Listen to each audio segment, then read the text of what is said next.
Bonjour à tous, bonjour à toutes, bonjour Kimchi, bonjour Charlot, bonjour Omra. Merci à toutes les personnes qui sont présentes dans ce live. Merci d'aimer, de partager, de republier le live et de le commenter. Aujourd'hui, le sujet, j'en avais parlé, on va parler tout simplement de magie blanche. Bonjour à tous et à toutes. La magie blanche, encore une fois, c'est pas un terme que j'aime employer parce que c'est comme l'histoire de magie noire. Moi, déjà, pour expliquer simplement, quand moi, quelqu'un commence à me parler de magie de couleur, là, je commence à le regarder un peu en bizarre. Moi, je sais que c'est pas un vrai pratiquant. Soit c'est un amateur, soit c'est quelqu'un qui est un peu trop dans une vision pas cohérente peut-être de l'occulte. Merci d'avoir republié, merci des abonnements, merci des likes. Euh, Au plaisir, Dia, bonjour. Ah, t'as pu faire ce que j'ai dit alors? Ah, parce que si tu as pu faire, si tu as un partage, ça serait intéressant. Sur le fait que, par exemple, je sais pas moi, s'il y a eu des changements ou autres. Donc, du coup, la magie, il faut bien comprendre une chose. Je parle souvent du côté négatif, parce que malheureusement, c'est un côté auquel on est assez souvent confronté. Mais quand on parle de magie, il faut bien comprendre que... Ah, c'est bien ça. Il n'y a pas que la sorcellerie négative. La sorcellerie négative, c'est un aspect et une façon de pratiquer cette magie. On a aussi tout simplement de la magie positive. Elle n'est pas que négative. Ça dépend des cas, quoi. Ça sonne trop enfantin, très inapproprié de dire magie ou... Oui, c'est ça le problème, en fait, Kimchi. Le problème qui se pose, c'est que quand quelqu'un... Moi, dès que j'entends en mode, ouais, magie rouge, magie telle, je dis, ah non, là, ça veut dire qu'on est dans un enfantillage. Parce que ça dépend des cas et ça dépend également de la personne qui fait. Hmm. Ça dépend de la personne qui pratique, fondamentalement. Parce que le problème, c'est qu'on a on a tout fait de commencer à catégoriser la magie. Sauf que la magie ne peut pas se catégoriser comme ça. Pour dire la vérité, la magie, c'est quelque chose qui relève certaines subtilités et d'une variabilité. C'est comme, est-ce qu'on peut dire que l'eau où caca s'est noyé est mauvaise? Non, l'eau est l'eau. C'est-à-dire que fondamentalement, bonjour à toi, Jafar, ce n'est pas l'eau le problème, c'est la personne qui n'a pas la bonne relation avec elle. Si toi tu es bête, tu vas proche d'un cours d'eau qui est déchaîné, tu tombes, tu finis par dire est-ce que l'eau est mauvaise? Non, c'est toi qui n'as pas su faire les bonnes choses. C'est exactement ça. Donc il faut comprendre quand on parle de magie positive, la sorcellerie positive, c'est la pratique même la plus courante. Et le but premier même de la sorcellerie, c'est d'apporter un plus dans la vie avant même que le mal ne soit choisi par certains. Déjà, quelqu'un qui va faire le mal comme ça gratuitement, c'est souvent Pour dire la vérité, hein, j'avais dit dans une vidéo, mais le mauvais sorcier, c'est quelqu'un d'un incapable. Faut dire la vérité, c'est un incapable, c'est un échec. Souvent, celui qui devient mauvais sorcier, c'est quelqu'un que... Les premiers mauvais sorciers, c'était des gens quoi? C'était des gens qui n'avaient pas réussi à terminer leur initiation. C'est des gens qui ont... En fait, c'est des ratés. Comme on dit au pays, les zéros macabos. C'est des gens qui n'ont pas réussi à conclure l'initiation. Et c'est des gens qui ont préféré la facilité. La magie blanche, moi je n'aime pas ces désignations parce que, en fait, tu sens que tu es très occidental et c'est un côté raciste derrière. Pourquoi la magie mauvaise et noire? Ah, mais posez-vous la question, pourquoi? Alors que c'est pas ça. Les couleurs magie. Après, tu entends des histoires. Magie rose, magie rouge, magie verte, magie jaune, magie violette même. Au bout d'un moment, ça n'a plus de sens. Dis que, mais qu'est-ce que tu nous dis comme ça? Le problème, c'est que, bonjour à toi, Queenly. L'idée, c'est de comprendre que la magie, oui, le New Age, c'est le New Age, ça n'a pas de sens. Parce que fondamentalement, magie veut dire âme agie. La nomination de ce terme est à prendre de deux ou trois façons. Première, il y a un art occulte. Il y a à peu près 31 arts occultes. C'est quoi un art occulte? C'est une discipline dans laquelle on va faire intervenir le domaine de l'invisible de certaines façons. La méditation, c'est un art occulte, par exemple. C'est l'art, justement, de savoir se stabiliser, aller regarder à l'intérieur de soi et activer ses perceptions. D'accord? Parce que ça, c'est la porte d'entrée, la méditation. Il y a d'autres arts. Donc, la magie est un art occulte. C'est parmi les 31 arts occultes. Et la magie, c'est quoi? C'est convertir l'émotion, la pensée et autres en énergie brute pour en faire quelque chose. Parce que c'est fondamentalement ça. Quand quelqu'un, par exemple, va convertir sa rancœur et autres et en faire un sort, c'est un exemple de magie. Dans le sens de l'art occulte où on convertit l'énergie pour en faire quelque chose. Ça, c'est un exemple pour la magie. Mais la deuxième nomination, c'est que la magie désigne tout simplement une orientation de l'âme. Parce que c'est l'âme qui agit. Donc c'est à la fois un art occulte et une orientation de l'âme. C'est pour ça qu'on dit que il y a environ sept types de magie traditionnelle. D'accord? Et 3 autres qui sont... Est-ce qu'on peut les considérer comme des magies à part entière? Oui et non. Parce que quand je vais vous parler de magie blanche, on va parler en fait de la véritable pratique occulte, qui est la sorcellerie bénéfique, la sorcellerie qui est neutre. Alors, dans les différents types de magie qui existent, on a quoi? La magie spatiale, c'est la magie qui permet d'établir des barrières autour de soi, autour de sa maison. Ça permet de créer des pièges dimensionnels. C'est-à-dire que quelqu'un, c'est le genre que on te met dedans, c'est en fait comme un escalier qui, tu montes, mais il continue. C'est comme un truc qui est en boucle sur lui-même. C'est ce genre de magie-là. On le voit dans la fiction des personnages comme Gojo Satoru, et c'est à ça qu'ils utilisent la magie spatiale. Ensuite, on a donc et c'est associé très associé à l'aura. Et il y a bien des applications différentes. Ça peut être assez complexe. C'est principalement elle qu'on utilise pour les barrières, par exemple. Les barrières magiques, c'est elle. On a la magie dite mentale. C'est la magie associée à la voyance, à la clairaudience, la clairsentience, tout ce qui va avec. C'est avec cette magie-là qu'on projette sa conscience d'autres dimensions, qu'on voit les temporalités et tout ce qui va avec. On fait la télépathie, etc., etc. C'est un style de magie qui, justement, est donc très utilisé pour la détection et la perception. D'accord? Un œuf enterré dans le sable. Le sable, déjà, regarde le sable toi-même. De toute façon, pour expliquer la magie, c'est mieux de partir par du concret. Quand tu regardes le sable, qu'est-ce qui sont ses caractéristiques? Sur le sable, il n'y a rien qui fleurit. C'est dur, en fait. Le sable n'est pas une fondation solide. 1. Le sable n'est pas un bon isolant. 2. Le sable incarne une forme de stérilité.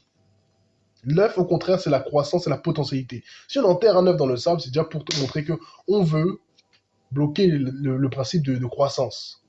Surtout enterrer, mettre en terre. La symbolique est claire. Parce que bon, c'est aussi pour ça que la magie mentale, c'est une approche où on doit comprendre que la symbolique des choses, ça fait partie de l'art de l'hermétisme, qui consiste à lire les codes. L'art de la méditation qui consiste à stabiliser son être intérieur. Tout ça sont des techniques. Tout ça est imbriqué, si vous voulez. Après, la magie mentale, on a la magie de conjuration. Ça qui concerne les prières, les invocations, les évocations. C'est celle qui permet de passer des pactes, d'ouvrir des passages d'autres dimensions, de faire intervenir des entités, etc., etc. C'est cette magie, pour information, l'invocation ne marche pas que sur des entités invisibles. On peut invoquer un être humain. Oui, moi j'ai déjà fait des choses comme ça, que quand quelqu'un te dérange, tu visualises la personne, tu connais son nom, tu appelles. Tu appelles, par exemple, si, imaginons, je sais pas moi, quelqu'un, on va l'appeler Jean-Luc. Voilà. J'appelle, je visualise Jean-Luc. Je vois son apparence, son visage. Devant moi, avec mon aura, je crée une structure humanoïde de lui. Sa taille, ses propensions, tout ça, tout ça. Et après, je commence à appeler son nom. 3 fois. Ça condense la chose. Ce qui fait que, c'est comme ça des fois qu'on fait du mal dans le mysticisme. C'est la même technique qu'on emploie pour nuire. C'est-à-dire que si je prends par exemple un couteau que je magnétise après, je regarde sur le corps énergétique, je plante, tac, à tel endroit. Je dis certaines paroles, je mets une certaine énergie. Et tôt ou tard, la personne va manifester du trouble. Après, vous expliquer tout le processus, je vais pas le faire parce que ça serait une mauvaise idée. Mais vous voyez un peu. Donc, la magie de conjuration, c'est un peu ça. La méditation de combat, bah écoute, tout simplement, il faut déjà réussir à stabiliser ton esprit, t'ancrer. Et méditation de combat, bah écoute, tu peux visualiser que justement, tu repousses des adversaires qui veulent entrer dans tes défenses. Il y a beaucoup de techniques qui s'appliquent. C'est pour ça qu'il faut faire beaucoup de travail mental. Et l'intuition, l'imagination. Après, donc, la magie de conjuration, la magie spatiale, la magie mentale, on a la magie élémentaire. C'est la magie qui est le plus pratiquée. Parce qu'en vérité, on se connecte aux éléments pour manipuler les éléments, provoquer des phénomènes météorologiques et autres, pour canaliser leurs énergies, pour avoir certaines forces, etc. Comment peut-on voir ou savoir qui fait des choses néfastes envers nous? Ça encore, il faut... J'avais déjà donné un exemple de ça, genre que tu peux simplement prendre, il y a un rituel tout bête, tu prends de l'eau, tu parles, tu magnétises cette eau avec la parole, en gros que, oh, toi qui es le miroir de toutes choses, montre-moi la vérité. Tu la mets par exemple proche de toi, enfin là où tu dors dans ta chambre, tu la mets quelque part là. Et en gros, tu cites tous les noms des personnes qui te paraissent bizarres. Ok? Tous les noms. Après, tu attends peut-être quelques minutes. Allez, 10 minutes. Puis tu regardes l'eau. Dans des cas, l'eau va vraiment te montrer physiquement l'objet. Dans d'autres cas, tu vas avoir une vision mentale. Tu regardes simplement l'eau sans pensée particulière. Et tu vois le premier visage qui t'apparaît. C'est une technique pour reconnaître qui a à peu près fait des choses. Après, il y en a d'autres, hein. Donc, ça, donc la magie élémentaire. La magie totémique, c'est une magie simplement où on se connecte aux animaux ou aux forces de la nature pour faire des choses avec. C'est la magie qui est à la base de la métamorphose. C'est également cette magie-là qui permet de renforcer son organisme. Par exemple, tu peux te connecter à la pierre. C'est une forme de croisement entre magie élémentaire et magie totémique, où tu t'associes à l'élément pour que ton corps prenne ses caractéristiques et devienne plus solide. C'est des exemples. Il faut pas oublier que une magie se mélange souvent avec les autres, hein, comme les arts occultes. Après, tu as la magie, comment on appelle ça? La magie d'illusion. C'est avec cette magie-là qu'on crée, qu'on manipule, qu'on... T'as déjà eu des esprits qui sont venus à toi sans intérêt. Oui, c'est déjà arrivé, oui. Cela marche aussi pour connaître son totem. Ça peut être utilisé, effectivement. Disons que ça, c'est des techniques comme d'autres, hein. Après, il y en a plein d'autres. Mais ensuite de ça, on va par exemple dire les choses pour ce qu'elles sont. On a donc la magie de manipulation. C'est la magie par laquelle on peut prendre le voile des gens, enfin, prendre leur visage dans les rêves, manipuler vos rêves, etc. C'est des techniques qui sont utilisées. Magie de manipulation, magie d'illusion. Après, il y a ce qu'on appellera la magie, qu'on va appeler magie sacrée. C'est une magie qui dépend de beaucoup de facteurs. C'est souvent des dons, des capacités qu'on te donne par rapport à la famille, par rapport à ton clan, ta lignée, tes ancêtres te donnent ou les divinités. Un pouvoir d'exorcisme qui permet de bannir toute entité négative d'une zone. Un pouvoir de guérison qui permet de guérir n'importe qui. Ça dépend, c'est assez large. C'est un peu comme dans Hunter x Hunter, la spécialisation. Ensuite, il y a les trois types de magie qu'on va ajouter. Il y a la magie rituelle. Parce que le rituel, c'est déjà une magie en soi. Le fait d'agencer des éléments donnés, prendre les combiner entre eux, c'est un rituel. Donc ça canalise des forces. C'est une forme de magie. Et souvent, cette magie-là, le rituel, c'est un code qui est mis en place. Mais il ne faut pas oublier que plus un rituel est pratiqué dans le temps et dans la durée, plus il devient stable et puissant. Et la mémoire, bah, s'accumule. Ensuite, on a littéralement la magie de la foi. Parce que la véritable foi ne se fait pas sur la croyance, elle se fait sur l'expérience et sur le savoir. Quelqu'un qui a vraiment la foi n'est pas dans... Il ne croit pas, il sait, c'est des choses différentes. La véritable foi n'est pas à confondre avec la croyance. La croyance, c'est douter. Si tu crois, c'est que tu doutes, hein. Tu ne peux pas, tu peux pas avoir la foi véritable si tu es dans la croyance.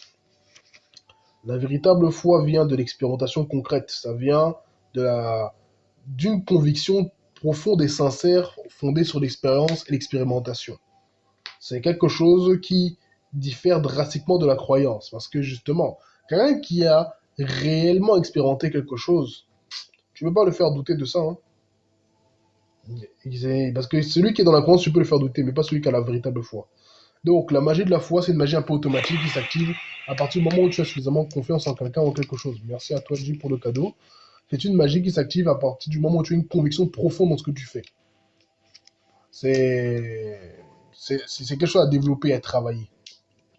Elle permet de faire pas mal de choses. Après, on a littéralement la magie vitale. La magie vitale qui donne comme détourner le vampirisme. Ça consiste à manipuler l'énergie vitale de l'environnement, de son corps, celle des gens. Ça peut être utilisé pour régénérer quelqu'un, ça peut être utilisé pour le vider énergétiquement, il y a beaucoup d'usages. C'est à la base de celle-ci qu'on crée aussi la magie de guérison. Bref, voilà un peu les différents types de magie qui existent. Quand on va vous parler après de magie blanche, magie rose, c'est du New Age et des dérivés de ces magies-là, en fait, originelles, dont je vous ai parlé. Encore une fois, bonjour à tous et à toutes. Merci beaucoup d'être présents dans ce live. Merci beaucoup à toutes les personnes qui partagent le live, qui le republient, qui s'abonnent, qui font des cadeaux. Encore une fois, le sujet d'aujourd'hui, c'est la magie blanche, la bonne magie. Et vous pouvez naturellement poser des questions en commentaire que je répondrai par rapport au sujet. De la même manière, je rappelle effectivement que vous avez accès à mes différents services, que ce soit la consultation, le contre-sort, le déblocage. Il y a un lien Beacons pour pouvoir acheter mon livre, pour pouvoir réserver une consultation, ou vous pouvez me contacter en privé pour poser des questions, demander et réserver tout ça. Il y a aussi mes différents réseaux, avec mon YouTube, mon Instagram, mon Telegram, mon LinkedIn et mon Facebook. Vous y avez accès via mon lien Beacons, ainsi que mon TikTok, bien sûr. Je vous remercie d'avance d'aller aimer les vidéos, de les partager les republier, les enregistrer. Du coup, merci pour le cadeau, Pépite. Merci pour les likes, tout le monde. Donc ça, en fait, quand on parle de magie positive, il faut savoir que la magie positive, la sorcellerie positive, c'est une pratique qui est universelle. Tous les peuples la pratiquent. Parce que la base, comme je disais, de la sorcellerie dite positive, c'est... L'objectif, c'est quoi? C'est recevoir du bien dans sa vie. Ça peut être un problème qui ne trouve pas de solution depuis des mois. Et cette sorcellerie va servir justement à résoudre ce problème. Ça peut servir à guérir, à protéger, à voir les dangers bien avant qu'ils n'arrivent. Ça peut servir à bénir, à fructifier ces activités. Il y a les pactes également, les pactes avec des entités qui... Un pacte bien fait, c'est de la magie dite positive. Parce que justement, ça te favorise, parce que tu es conscient de ce que tu fais, tu n'es pas un ignorant. Le véritable danger avec la magie, c'est toujours l'ignorance. Parce que l'ignorance va t'amener à faire des choses bizarres. Celui qui est ignorant va toujours envier ce que l'autre a. Celui qui est ignorant va faire des actions stupides qui vont se retourner contre lui. Ça, c'est inévitable. Donc, ça, c'est des choses comme ça à prendre en compte. Quand on parle de la magie positive, on parle donc de cette pratique qui consiste à plusieurs étapes. Ça consiste à savoir utiliser les forces vives à l'intérieur de soi, dans la nature et autour de nous pour pouvoir provoquer certains phénomènes, interagir avec les entités qui sont les garants des structures qui nous entourent. Chaque chose étant garantie par des entités, par des hiérarchies, la véritable, parce que la bonne magie, c'est une pratique qui est exigeante. Parce qu'elle va vous demander du travail, de la rigueur, de la patience, de l'effort. Oui, ça n'est pas donné, ce n'est pas gratuit. Il n'y a aucun raccourci dans cette magie-là. Il n'y a pas de raccourci, hein. C'est proportionnel à l'effort que tu fournis. Et il faut beaucoup de travail sur toi pour la maîtriser. Parce que la magie positive, qu'on appelle magie blanche, là, c'est une pratique qui va demander à la personne qui y recourt de la discipline mentale, déjà. Si ton esprit est dissipé et agité, tu ne pourras rien faire de concluant. Parce que ton esprit, c'est celui qui t'informe de certaines choses, et c'est également avec lui que tu fabriques des choses. Ça, c'est un premier point. Il faut travailler son esprit, ouvrir son esprit, avoir des connaissances qui ne soient pas limitées. Il faut également savoir ressentir les choses, développer son intuition, développer la maîtrise de sa parole et des émotions. Ne pas parler n'importe comment et surtout à n'importe qui. C'est des choses comme ça. Savoir quand parler. Parler avec conviction, avoir la véritable foi dans son cœur. C'est des choses qui vont vous permettre de réaliser la magie. Avoir une volonté disciplinée. Être attentif. La plupart des gens manquent d'attention, c'est pour ça qu'on leur fait des choses bizarres. Ils ne sont pas attentifs à ce qui se passe. Contrôler ce qui passe et rentre dans ton esprit, oui. C'est-à-dire que tu penses, tu ne veux pas laisser ton esprit comme ça à l'abandon. Pour beaucoup de personnes, si je devais vous représenter, imaginons leur être intérieur, c'est comme une maison, d'accord? L'esprit, le cœur, l'âme, le corps, l'aura, tout ça. Mais cette maison, imaginez une maison dans laquelle quelqu'un ne fait jamais le ménage. Vous allez bien voir comment elle va devenir. On ne repeint jamais, on ne fait jamais le ménage, on laisse les portes et les fenêtres ouvertes. Ça va ressembler à un squat, n'est-ce pas? Bah, c'est comme ça que la plupart des gens sont. Leur énergie est dispersée, leur aura va dans tous les sens. Mais tu ne peux pas contrôler ton aura sans le contrôle des pensées, des émotions, des désirs et des actes. C'est pas possible. Donc, entretien du corps physique, faire du sport, l'assouplir, le muscler, le rendre endurant, c'est nécessaire, le rendre beau et présentable, le garder en bonne santé, bien manger, bien... Parce que, qu'on ne vous mente pas, la pratique occulte, la spiritualité n'indique pas que tu dois être pauvre. Tu dois être en équilibre. Si tu es pauvre, c'est que toi, soit tu payes un karma, soit c'est dans ton initiation, bref, il y a un truc. Mais ce n'est pas, c'est pas censé être un état d'être permanent. Donc oui, le corps physique est important dans la pratique parce que c'est lui qui va te confirmer que ce que tu as fait se matérialise. Parce qu'il va ressentir, il va incorporer les choses. Il faut apprendre donc à le discipliner. L'esprit est tout aussi important. Parce que c'est grâce à lui que tu vas pouvoir projeter ta conscience, tu vas pouvoir visualiser, façonner des choses dans ta pensée. C'est très important. Le cœur, l'émotion est importante. Parce que sans l'intuition, sans l'émotion, on va dire, ton travail reste incomplet. C'est l'émotion qui te donne la sensation, c'est l'émotion qui te donne la vibration. Celle qui va rendre palpable ce que tu fais. Dis pourquoi.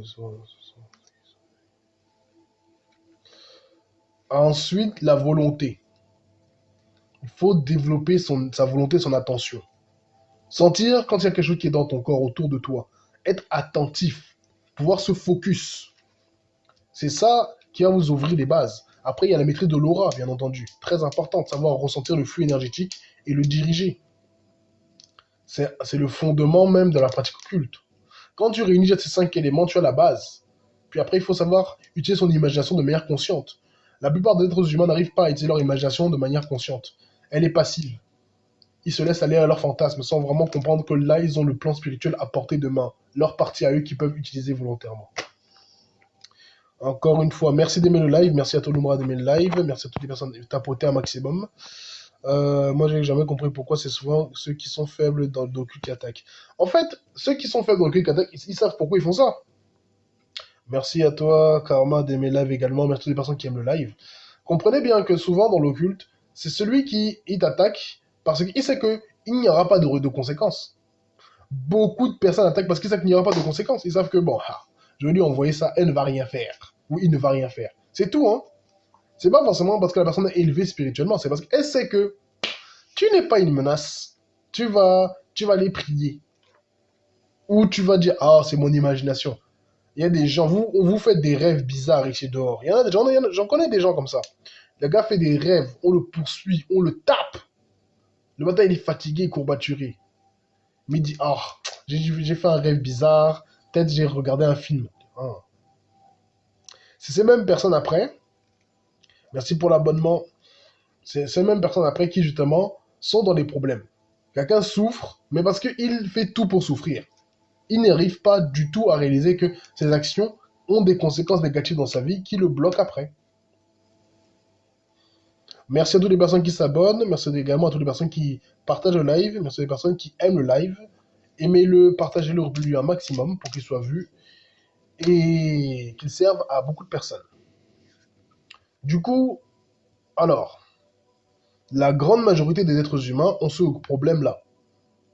La bonne magie demande de la discipline, demande de l'effort, demande de la patience, demande de l'humilité. Oui, c'est pas si facile. Faut savoir s'humilier, comme on dit. Accepter que, bah, j'avais tort, ceci, cela. Si tu n'es pas capable de te remettre en question, la bonne magie ne va jamais en fait te faire de cadeaux. Hein. Par contre, si tu es de genre, l'ego gonfle là, comme le coq qui gonfle sa poitrine, là, tu vas aller vers la mauvaise magie toujours. La mauvaise magie, elle est, en fait, j'aime bien une phrase de Yoda dans Star Wars qui dit quoi? Le côté obscur, il est séduisant, plus rapide, plus facile, mais pas forcément plus puissant en tant que tel. Mais c'est un peu la même chose, hein. La mauvaise magie, c'est facile. Parce que tu n'as pas besoin de travailler sur toi. Tu peux laisser tes bases instincts te guider. Ta jalousie, ta colère, tout ce genre de choses. Tu peux laisser libre cours à ça. Tu peux ne pas travailler ta pensée. Tu peux te vautrer dans les pires comportements et c'est même ça qui va renforcer ta pratique. Mais le prix à payer est lourd parce que plus tu t'avances là-dedans, moins tu réussis à rentrer en communion avec l'énergie naturelle globale. Plus tu deviens vampirique. Mais il y a des gens qui se font gifler, mais ils continuent, je ne comprends pas, ils connaissent les conséquences.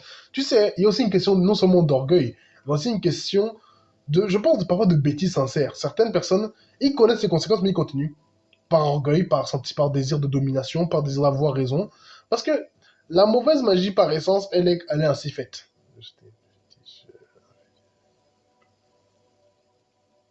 Le fétiche avec plein de clous, c'est-à-dire que ça dépend. Tu l'as acheté chez qui? Pourquoi tu l'as acheté? C'est ça les questions qu'il faut te poser. Fondamentalement, le fétiche en lui-même, c'est un canalisateur d'information et d'énergie. On l'utilise pour amplifier certains résultats, pour concrétiser une énergie. C'est comme si tu simplifiais le rapport. Là où de base, Granville est comme des... Putain de merde. On n'achète pas un fétiche pour décorer. En Afrique, ça n'existe pas. En plus au Bénin. En Afrique, chez nous, l'art pour l'art, là, c'est des bêtises, ça n'existe pas. L'art est pratique. Une statuette, c'est comme si tu prends un canal qui va se charger d'informations, qui va amplifier les effets de ce que tu veux. On ne décore pas les choses comme ça. Si tu décores, c'est que tu sais sciemment quelle est sa signification, quelle est sa fonction et pourquoi tu le mets chez toi. On ne prend pas juste un truc comme ça, on se lève, ah, ça me plaît bien, non. Faut pas faire l'histoire des Muzungu.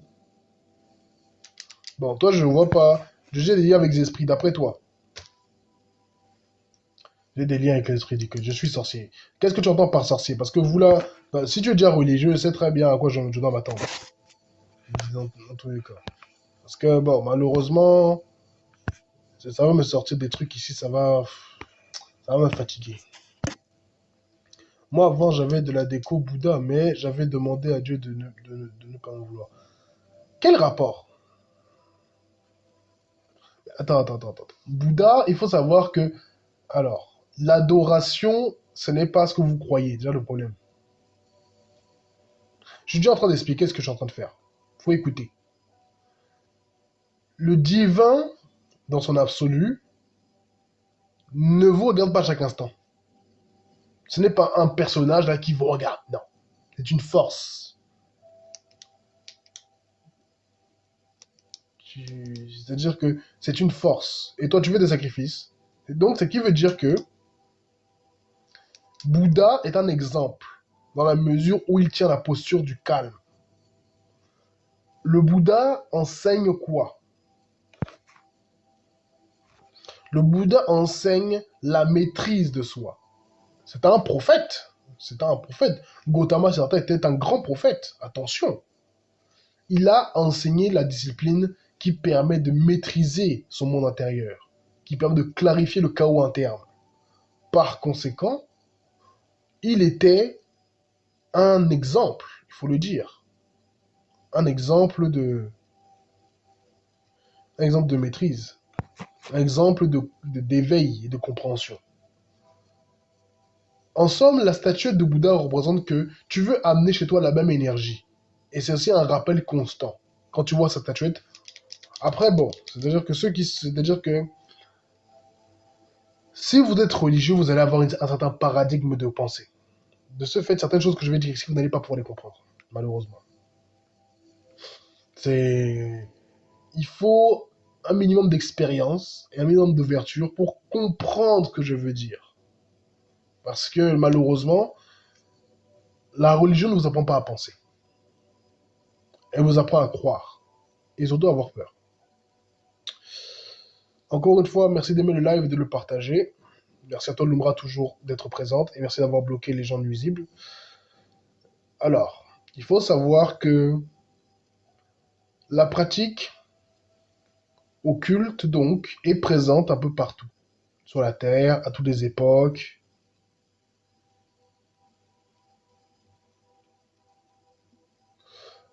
Par conséquent, elle a eu toujours des buts simples. Guérir, protéger, anticiper, contrer le mal, libérer, apporter la paix, apporter des réponses. C'est le fondement de la pratique occulte, de base. Après, les enseignements ont été détournés. Les gens ont eu leurs propres ambitions, souvent cheloues et égoïstes, qui ont eu des résultats déplorables dans l'histoire de l'humanité. Les gens ont vu le pouvoir que ça pouvait leur donner, et ils ont dit, comme ça, avec ce pouvoir-là, ils pourront écraser les autres, ils pourront les manipuler à souhait. Bonjour à toi, Gala. Ils pourront littéralement en faire leur jouet. Et c'est là où le monde a commencé à partir en steak. Parce que c'est toujours la même histoire. Hein. C'est toujours les plus incapables et les plus bas qui commencent à avoir des idées En fait, des idées qui n'ont même pas de sens dans le fond. Parce que toi, tu es là, tu cherches à dominer le monde. Ok, très bien. Pour faire quoi? Pour dominer. C'est bête, mais bon. Ça, après, qu'est-ce que tu veux que je dise? Je dis que si c'était pour un but, mais qui avait vraiment de l'intérêt, ou quelqu'un pour refaçonner le monde à mon image. Genre, des fois, tu entends les choses que les gens peuvent dire, les gens savent être idiots, hein, quand même. Bref. En tout cas, la bonne magie est et sera toujours une pratique qu'on verra partout dans le monde. Ce sera toujours quelque chose que les gens vont recourir. Parce que c'est comme ça que ça se passe. Quand la médecine moderne là n'arrive plus à donner certains résultats, quel but certains obstacles? Quand les religions ont fini de fatiguer les gens, et que leurs problèmes persistent, ils se tournent vers le culte. Ils se tournent vers la pratique occulte bénéfique, c'est tout. Comment tu sais si tu as réussi à une attaque bonjour à toi, Escrime. Si quelqu'un t'a attaqué spirituellement et que toi tu as réussi, enfin, ou que tu attaques quelqu'un, souvent le mauvais sorcier va chercher à te contacter, à avoir des résultats, enfin, des informations par un contact en commun, par tout genre de choses. Comment tu peux savoir? Les rêves peuvent t'indiquer, l'intuition peut t'indiquer, les visions peuvent t'indiquer. Bonjour à toi, Bédic. Comme Pogba retourné au village. Bah, c'est toujours comme ça. C'est toujours que. On les voit tous là. Ils s'amusent, ils nous racontent, ils font les pierres, ils nous racontent leur vie ici. Que, ah, oui, je suis dans telle religion. Hein. Quand le problème tape fort, que la médecine dit que, ah, on ne voit pas le problème.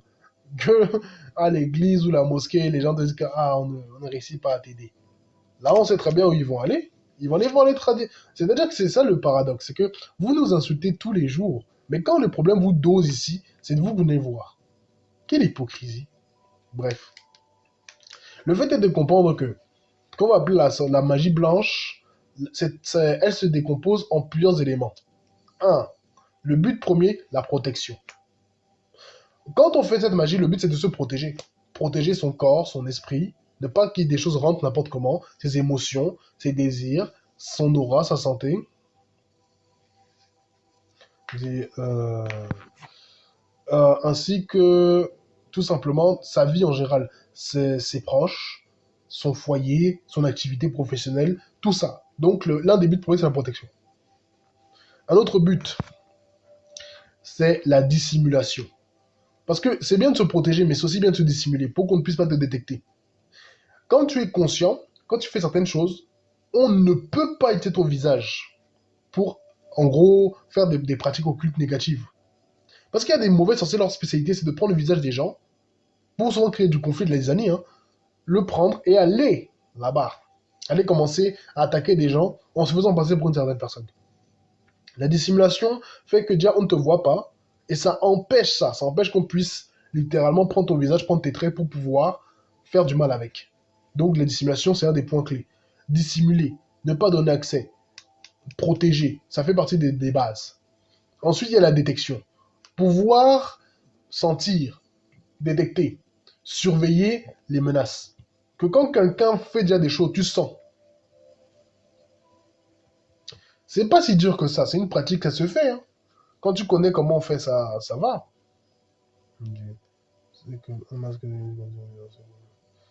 Très bonne réponse, Lumbra. Très bonne réponse. Sucre d'orge.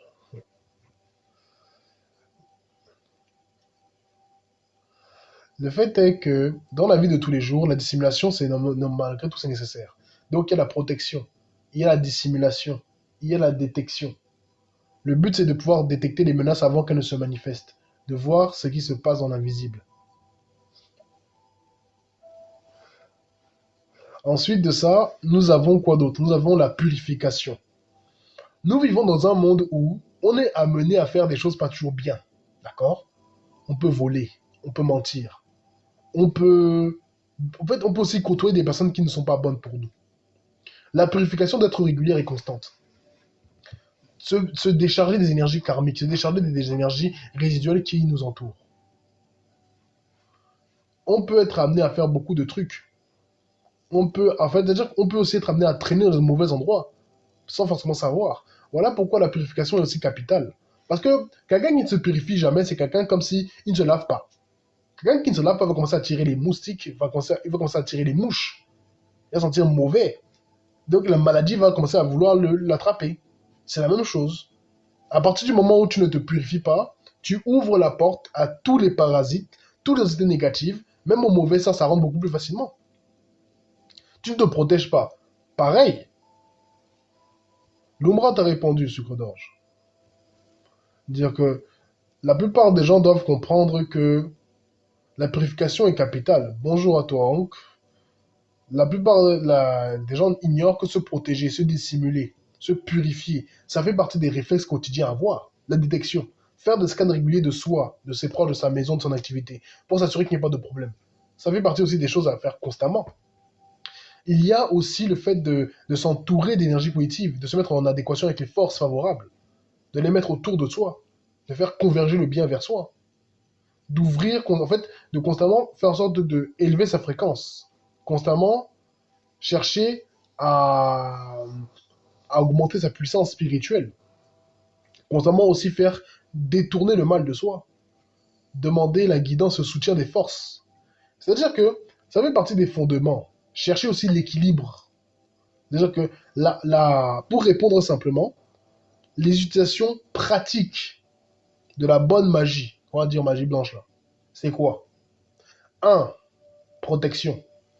2, dissimulation. 3, détection des menaces et des choses. 4, purification régulière, naturellement. 5, attraction des bonnes influences dans sa vie. Et le fait, bon, et après, bon, il y a beaucoup de techniques pour ça. 6, repousser les influences négatives. Les faire, en fait, faire que ça ne t'atteint pas. 7, augmenter son niveau de puissance spirituelle. Se renforcer constamment. Bonjour à toi, Cristal. 8, tout simplement, augmenter littéralement, en fait, ouvrir constamment la voie. Parce qu'il faut comprendre un truc. Des fois, dans ta vie, il n'y a aucun problème. Soit ta propre énergie ne circule pas bien, soit des gens veulent te mettre des bâtons dans les roues. Bonjour à toi, Nelson. On bloque ton chemin. Donc, le déblocage du chemin doit être régulier. Il y a plein de techniques. On appelle certaines forces, on fait certaines purifications, on utilise certains éléments, on utilise la parole, on utilise l'intention ciblée, on utilise l'aura. C'est tout ça qui va vous donner les résultats. Donc, aussi, il y a la recherche de l'équilibre. Ça, c'est 9. On doit rechercher constamment l'équilibre. On doit rechercher la paix, l'harmonie, en soi et avec les autres. Ça, c'est très important. 10, c'est avoir la guidance. Être guidé par les forces favorables, par ses ancêtres, par les divinités, par les forces naturelles, par tout ce qui peut vous amener sur votre véritable chemin de vie et d'existence. C'est un peu les 10 bases fondamentales par lesquelles on va passer dans cette magie. Et naturellement, vous allez me dire que je vous ai parlé de purification. Purification, ça implique également le contre-sort, hein. Attention, si quelqu'un s'amuse à vous attaquer, mais tu purifies. C'est-à-dire que tu te purifies, toi, pour que les influences ne touchent pas. Tu retournes le mal. Tu le frappes. Parce que, littéralement, purifier, c'est ça aussi.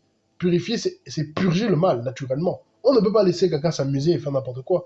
Les entités rentrent dans le processus. Après, il faut savoir aussi reconnaître quelles sont les différentes entités. C'est pour ça que la magie blanche, comme certains vont l'appeler, est beaucoup plus exigeante que la magie noire. La magie blanche, ça te demande d'étudier en détail toutes les hiérarchies. Tu dois connaître qui est qui, quelle est la fonction de tel, quelle est la fonction de tel.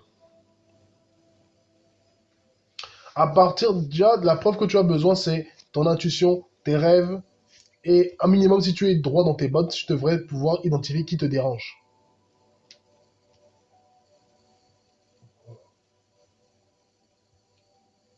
Hein? J'ai pas compris. J'ai pas compris, escrime.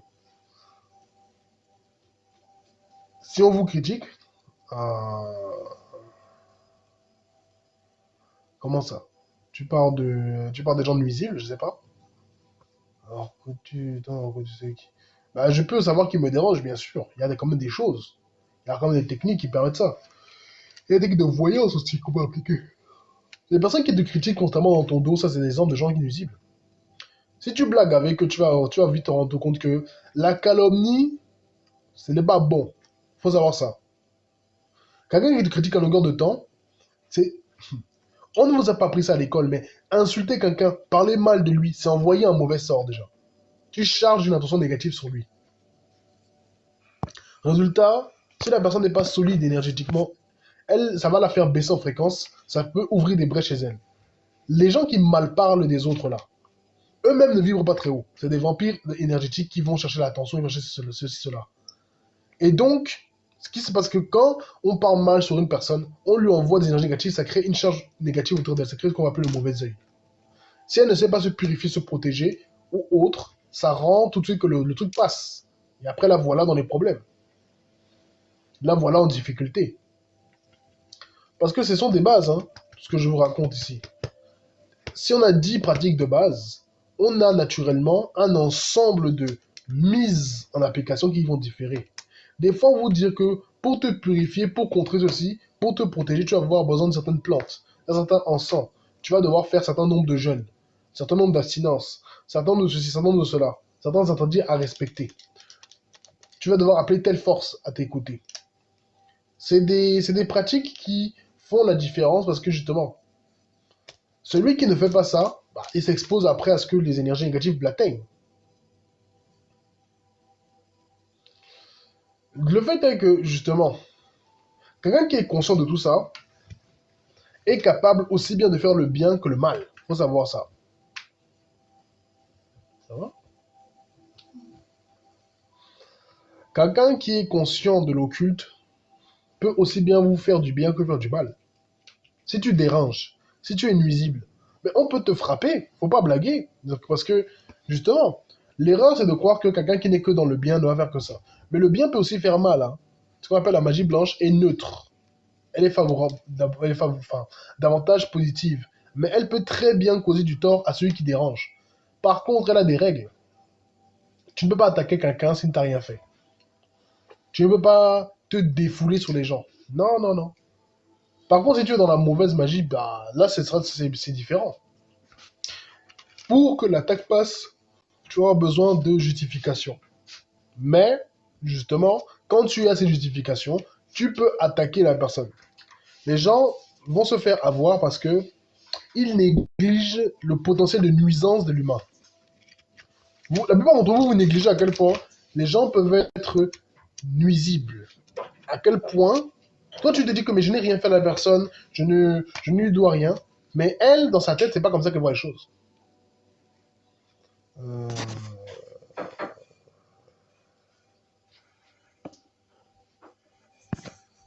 Attendez.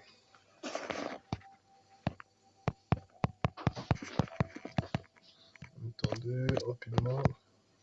Non, non, non, c'est pas un problème.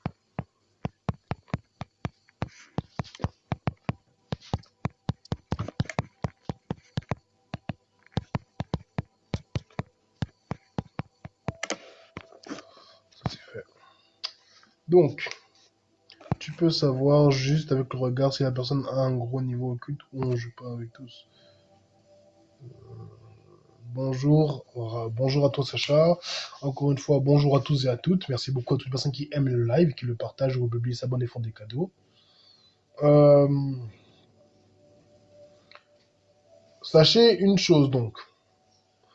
La majorité des gens ne pensent pas comme vous. Surtout quelqu'un qui fait la mauvaise magie sur toi. Merci pour les partages, merci pour les likes.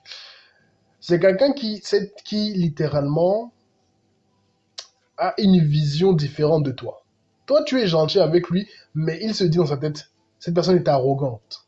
Ça peut vous paraître bizarre, hein, mais il faut des fois réaliser comment les gens réfléchissent. Que quelqu'un, il te voit, t'es gentil, avec lui tu fais des cadeaux, ça va dire que ah, cette personne se prend pour qui? Elle montre qu'elle a l'argent, montre qu'elle est plus douée que qui.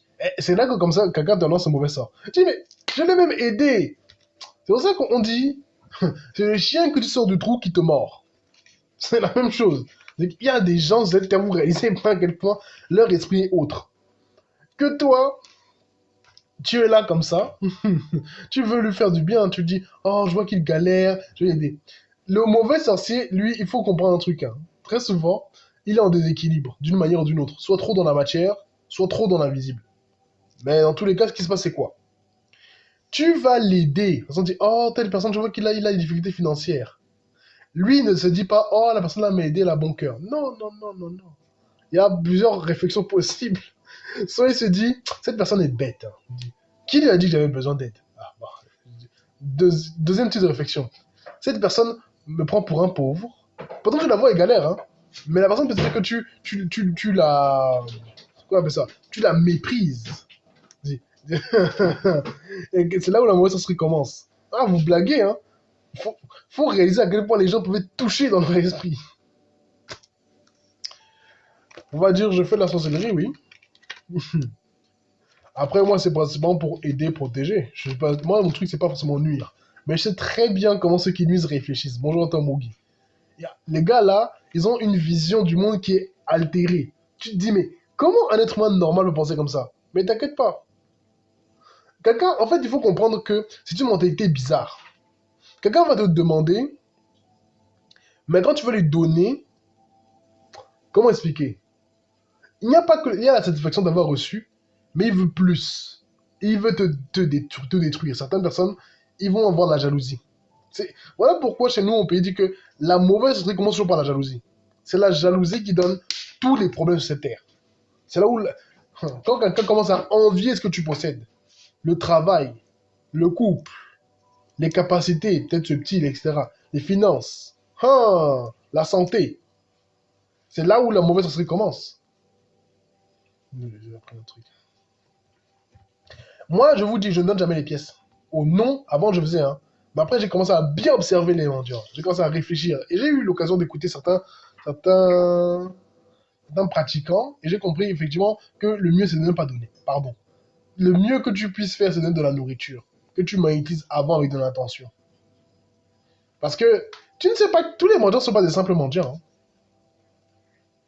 Il y en a, toi, tu donnes. On te prend tes énergies. C'est après toi que les problèmes, après. Problèmes financiers, les contrats se cassent, les entretiens ne marchent pas. C'est des exemples, hein. La mauvaise magie, elle, demande donc toujours de prendre à autrui et lui créer du tort. Le but, la différence, par exemple, c'est que si moi je fais un sacrifice d'un animal, c'est souvent pourquoi protéger, purger un karma, faire une certaine offrande, amplifier, surtout à certains moments de l'année. Ça, c'est dans ce cas, moi, je vais faire ce genre de sacrifice. Et je vais faire en sorte que l'animal ne souffre pas. Ça doit être rapide, précis. Il ne faut pas qu'il y ait de souffrance inutile. Il faut que l'être aille en paix. Mais, celui qui fait la mauvaise sorcellerie, c'est différent. Il faut que l'animal souffre. Oui, c'est important. Parce que il faut qu'il y ait cette douleur, ce tourment-là, pour que le truc soit amplifié. C'est ça la différence majeure, hein. On peut tous deux sacrifier un être, mais on ne fait pas du tout la même chose. L'un, il va par exemple affamer l'animal avant. Oui, il va l'affamer, il va le battre. Puis après, il va l'éliminer et de manière brutale et sans finesse. Ça, c'est pour s'assurer que la souffrance et la douleur la créent une charge énergétique. Et cette souffrance-là, il va pouvoir l'employer. Exactement. La souffrance, c'est une énergie qu'eux exploitent. Moi, je n'exploite pas la souffrance, personnellement. À la limite, je transmets la souffrance que je peux ressentir, aucun être ressent, pour en faire autre chose. Alors que tu peux parler de la mauvaise sorcellerie, des finances, virements, etc., donner des protections. Je pourrais en parler rapidement. Certains disent que les Einstein, ils faisaient mourir un. Oui, exactement. Parce que la mauvaise sorcellerie, à la différence de la bonne sorcellerie, c'est que il faut que l'être souffre. Il faut qu'il ait mal. Il faut qu'il ait peur. Il faut qu'il soit triste. Il faut qu'il soit même en colère. Ça, c'est encore mieux. Il faut... C'est-à-dire, c'est cette chose qu'il recherche. En gros, en fait, on appelle ça la saturation sensorielle. Même dans la pratique occulte, ça diffère. Moi, pour pratiquer, pour canaliser mon aura, je me calme, je me pose, je détends mon corps, dirige mon attention, c'est la sature dans mon organisme. J'ouvre mon cœur, je m'apaise, je me mets en état de présence. J'ouvre mon esprit, je vise avec clarté. Je déploie mon aura. C'est tout ce que je mets en place. Mon imagination est structurée. Le but, c'est quoi? C'est calmer l'être pour le faire aller dans un état où il devient conscient. C'est de l'hyperconscience, si vous voulez. La supraconscience, plutôt. Mais après, il y a les autres. Eux, ils vont chercher la surstimulation. C'est pour ça qu'il y a les histoires où quelqu'un, il va par exemple se mettre dans un état effectivement de surstimulation. On appelle ça le bouillonnement mental. C'est-à-dire que là où moi, pour lancer mon sort, je m'apaise, je me calme, je me focalise sans être obsédé, celui qui fait la mauvaise sorcellerie, il va penser à une personne de manière obsessionnelle. Il va penser à elle, voir... Ah là là, c'est ça la différence. Pour ce qui est au niveau financier, on protège ses finances, hein. Bien sûr. Moi, je protège mes finances. Je protège tout. Ma compagne, ma maison, mes finances, moi-même, ma santé, tout. Il faut toujours protéger. Important. Parce que si tu ne protèges pas, sache que tu laisses la porte ouverte à des gens de faire des choses. Quelqu'un qui veut te faire du mal énergiquement, surtout au niveau de professionnel et des finances, tu vas lui donner de l'argent, il va prendre cet argent, il va aller il va aller le travailler, faire certaines offrandes à certaines forces pour que ça te contre. Ou il peut te donner de l'argent, mais qu'il a travaillé avant pour que tu ne vas rien faire de cet argent. L'argent là, tu ne vas rien pouvoir en faire. C'est-à-dire que en fait, c'est comme si on donnait une grosse somme. Même si on donnait une grosse somme, ça va finir dans tes mains et tu vas te dire, mais j'ai même fait quoi avec cet argent? Et en plus de ça, c'est que quand on te fait ça, c'est comme un virus. Ce qui veut dire que l'énergie là va faire que tu auras ce qu'on appelle après les mains percées. L'argent vient mais ne reste pas. C'est un problème. Plus courant qu'on ne le croit. Donc, les techniques pour s'en protéger. Il y en a plusieurs. Hein. Déjà, il y a des entités qui sont régentes de l'argent et de l'abondance. Il faut se mettre sur la protection d'une d'entre elles. C'est une base. D'accord. Même tes empreintes digitales fonctionnent pour jeter ça. Oui, les empreintes digitales, c'est ce qu'on appelle les témoins vrais. C'est vrai que les petites pièces ne sont pas régies par les mêmes entités que les gros billets. C'est pas les mêmes exactement. Les petites pièces sont littéralement, on va dire, régies par un certain nombre d'entités. En fait, c'est-à-dire que les petites pièces, c'est considéré comme étant la monnaie universelle dans le monde invisible. Les gros billets n'ont pas de rang de valeur intrinsèque. Donc, les entités qui gèrent les gros billets ne sont pas les mêmes. Parce que bon, c'est un truc à comprendre, c'est que un truc tout bête. Quand vous vous peignez les cheveux, par exemple, ou ceux qui se peignent la barbe, pour ceux qui en ont une assez imposante, les poils que vous peignez là, faut pas les jeter, hein. Si quelqu'un tombe dessus, il peut t'envoûter avec. Même s'il ne te connaît pas, il peut jeter ça comme une offrande à une entité, et tu commences après à avoir des problèmes dans ta vie. Ça, les cheveux, on garde. Tu peux garder ça pour des travaux toi-même. Ben oui. La salive, pareil. On ne crache pas n'importe où dans l'idéal. Et surtout, on s'arrange en fait, parce que par exemple, même quand tu as mangé avec des couverts, tu ne laisses pas ça à la disposition de n'importe qui. Tu laves toujours. Imaginons, tu sais qu'il y a des travails comme ça. Il y a des cuisines, on va dire, communes. Bah, tes ustensiles de cuisine, l'assiette, le verre d'eau, les couverts, tu nettoies ça. Tu peux mettre même l'intention que je coupe tous les liens énergiques qu'il y a entre cet objet et moi. Parce que votre salive, c'est un témoin vrai. Votre respiration, c'est un témoin vrai. Vos empreintes digitales, vos ongles, vos poils, votre peau, votre sang, vos fluides sexuels, tout, ce sont ce qu'on appelle des témoins vrais. Vos larmes, ce sont des choses qui... En fait, c'est-à-dire que c'est un peu des moyens... Dans l'invisible, c'est ce qui vous identifie clairement. D'où le fait que les gens vont chercher pour vous envoûter souvent à utiliser ça. Mais dans la bonne magie aussi, on les utilise. Hein. Quand tu veux casser certains liens énergiques, quand tu veux ça, tu prends des cheveux, tu brûles, tu dis des paroles. Oui. Quand tu veux, par exemple, retrouver certaines abondances, etc. Le fluide, par exemple, si tu, en tant qu'homme, donc celui qui est en colocation, cuisine commune, et dans, s'il y a des mauvais gens autour de lui, il est en danger, sérieux. Bah oui, parce que, c'est-à-dire que les draps, les ustensiles de cuisine, les vêtements, ce qui est imprégné suffisamment profondément de toi, les toilettes, la douche, ce sont des témoins vrais qu'on peut trouver là-bas. On n'urine pas n'importe où, effectivement. On doit éviter ça. Parce que le fluide, là, l'urine, là, c'est-à-dire que c'est un témoin vrai. Hein. On a ça sur toi, on a ça de toi, on peut te faire un envoûtement, sans aucun problème. On peut après te créer des blocages financiers. Bonjour à toi, Nova. Des blocages de santé.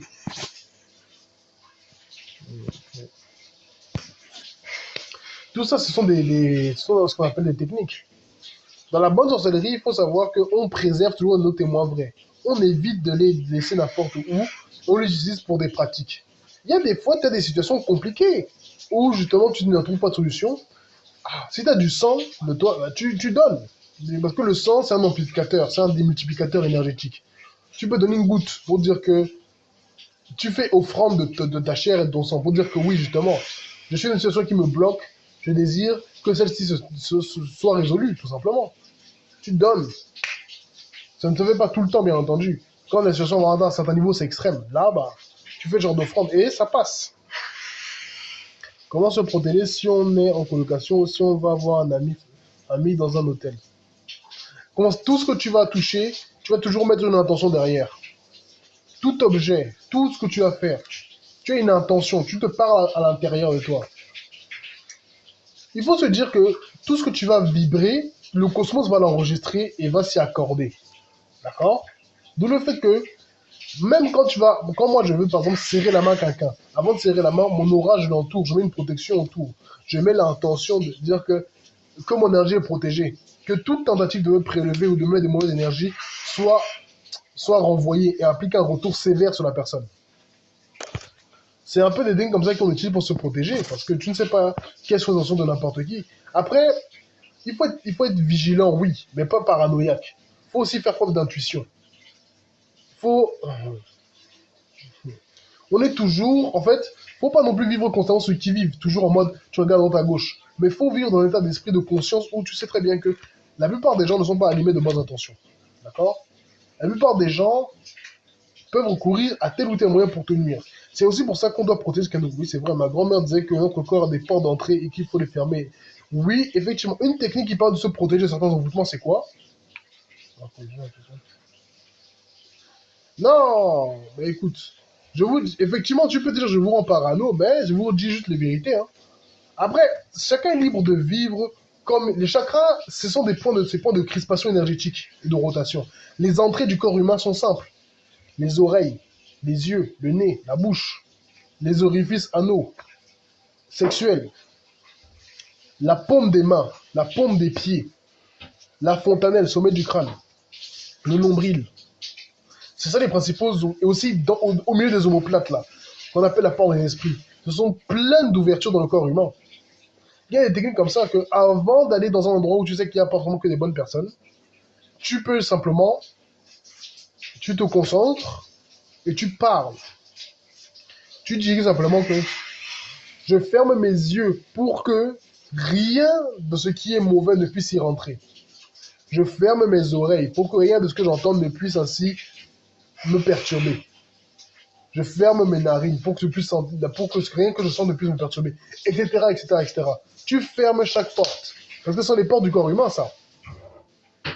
Si tu ne les fermes pas, tu vas tout simplement laisser entrer tout n'importe quoi. Tu peux dire ça aussi, je ferme mon nombril. Je ferme... Comment on appelle ça? Je ferme la paume de mes pieds pour que mon pas soit assuré, que rien ne puisse s'immiscer. Je ferme la paume de mes mains pour qu'on ne puisse rien me donner qui ne soit pas bon pour moi ou on ne puisse rien me prendre. Vu que tu veux. Il y a aussi l'intérieur des coudes et des cuisses aussi. Hein. Enfin, des cuisses, mais surtout des genoux, des articulations. Sous les aisselles aussi. C'est des points d'entrée. Oui, mais moi je comprends, j'ai vécu avec ma grand-mère qui faisait beaucoup de bien, les gens ne comprennent pas. En fait, les gens ne comprennent pas parce qu'ils ne sont pas conscients.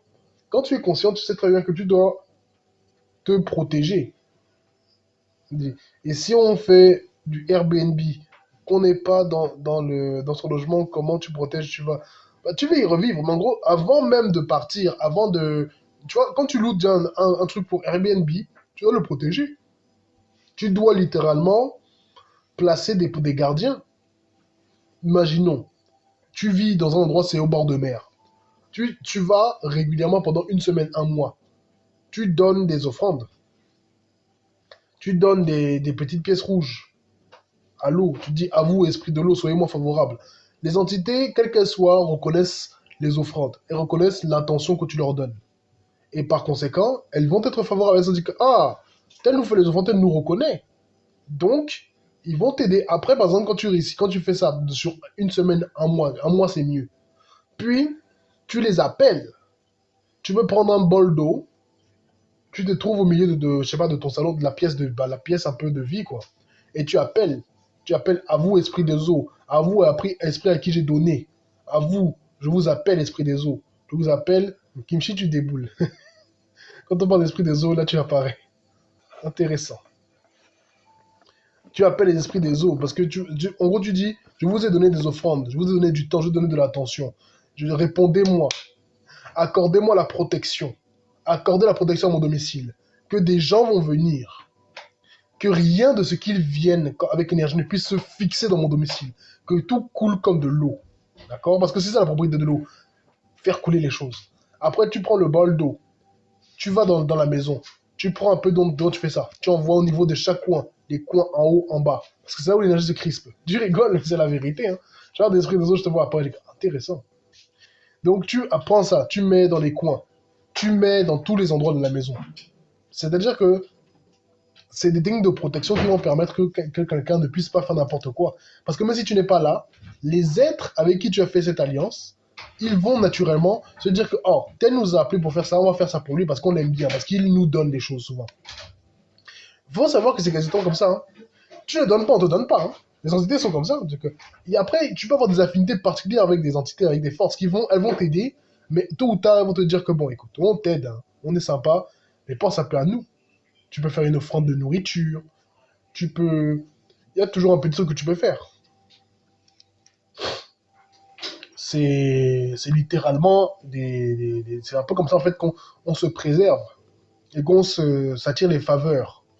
Il y a une phrase que certains ont du mal à comprendre, je le sais, c'est subjuguer les esprits, les entités. Comment on dit subjuguer? Pourquoi, en fait, qu'est-ce que ça veut dire subjuguer? Merci à toi, Bédic, pour le cadeau. Subjuguer, c'est fasciner, c'est séduire presque. On subjugue par les offrandes. On subjugue par la dévotion. Tout ça, c'est comme ça. Que dites-vous des soi-disant amis prétendus qui attendent à ce que leurs amis fassent le premier pas à chaque fois? C'est-à-dire que c'est des relations déséquilibrées. Une relation est un échange donnant-donnant. Une personne qui attend toujours que tu fasses le premier pas, c'est quelqu'un tu le laisses. Dis non, non, non. C'est-à-dire que tu gaspilles ton énergie en fait. Parce que quand quelqu'un qui n'est pas capable de dire, et ça vaut même dans le couple, hein, si tu as un dème, tu as un dème. Tu t'excuses, il n'y a pas de souci. Mais s'il y a eu un problème, que c'est pas toi qui as commencé, que l'autre attend que tu t'excuses, non, non, non, non, ça marche pas comme ça. Parce que si tu acceptes ça dans ton foyer, tu vas créer un déséquilibre. Et le déséquilibre, après, si tu vas le souffrir, en fait, c'est toi qui vas souffrir concrètement. Tu vas souffrir de ce déséquilibre, ça va t'énerver, ça va te frustrer, mais c'est toi qui aura permis à ça d'arriver, hein, tout simplement. Merci également à toutes les personnes qui s'abonnent, merci aux personnes qui partagent le live, merci aux personnes qui le republient, merci aux personnes qui le commandent dans le respect de l'importance de la bonne humeur, merci aux personnes qui aiment et qui en font des cadeaux. Ce ne sont pas des amis, car ils ne reconnaissent pas ta valeur. Exactement. Comprenez bien ceci. La bonne magie n'indique pas que tu dois être un béni oui-oui. Tu ne dois pas être quelqu'un qui, oui, tu dis, quelqu'un dit quelque chose, tu dis amen. Non, non, non, non, non. Je vous ai dit, on se protège, on est vigilant. Moi, partout où je vais, moi j'ai toujours, justement, j'active mon aura. Je scanne la zone. J'observe qui est qui. J'observe. J'ai mes protections. J'ai mes dissimulations. Ce qui fait que même si tu me vois, tu ne peux pas réussir à saisir les portaux dans mon aura. Parce que c'est dissimulé, c'est voilé. C'est que la protection, c'est bien pour contrer les coups. La dissimulation, c'est très bien aussi pour ne même pas donner la possibilité à l'autre de te voir. Ou du moins, ça permet qu'il te loupe, quoi, simplement. En plus de ça, en plus de l'aura, des intentions, de l'énergie que je canalise, il y a les entités avec qui je travaille, qui sont constamment avec moi. Les offrandes, des fois, n'ont pas besoin d'être des choses extraordinaires. Hein. Ça dépend également de tes moyens. Faut pas te ruiner non plus. Mais quand tu peux faire quelque chose de bien, tu fais quelque chose de bien. Tout simplement, ça peut être de l'eau que tu fais comme offrande. Ça peut être un parfum.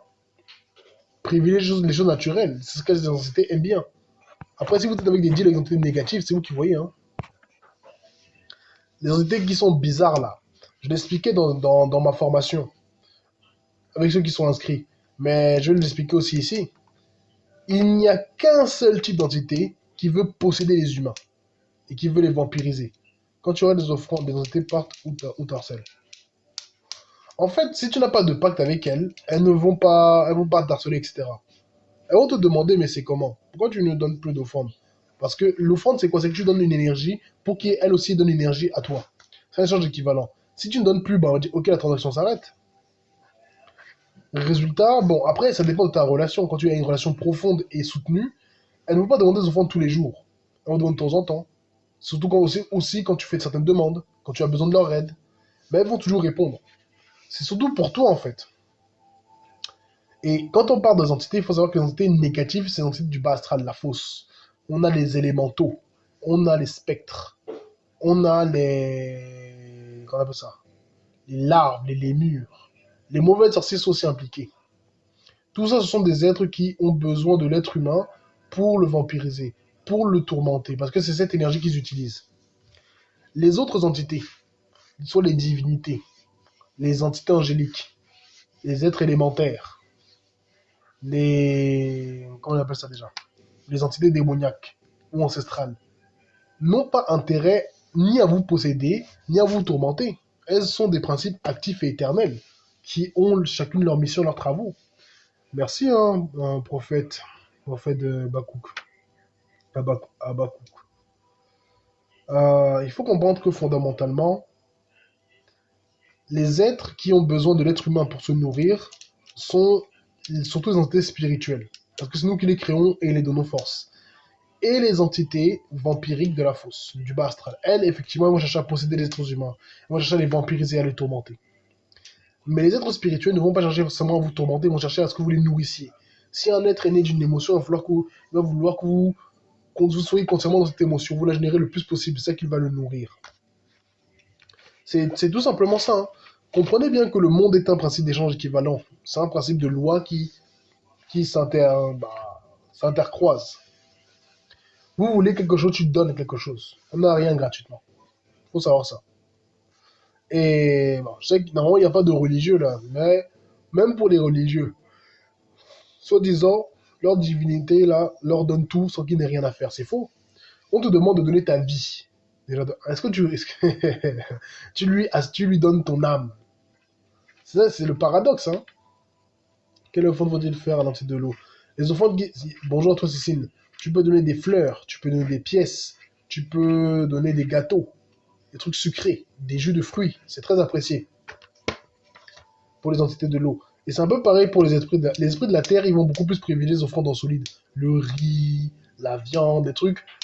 Bon, ils vont bien aimer aussi les racines. Vous voyez, les pommes de terre, les carottes, des trucs comme ça. Ils vont bien aimer que tu leur fasses ce genre d'offrande. Les alcools forts peuvent être appréciés, surtout par les ancêtres. Les entités de l'air, c'est beaucoup l'encens, des pièces, mais tu vas polluer la nature. Bah, des pièces de cuivre ne vont pas polluer, hein. Les pièces de cuivre ne polluent pas. C'est-à-dire que fondamentalement, elles vont être intégrées par le sol. Il faut verser le jus ou le donner avec un paquet. Il faut verser.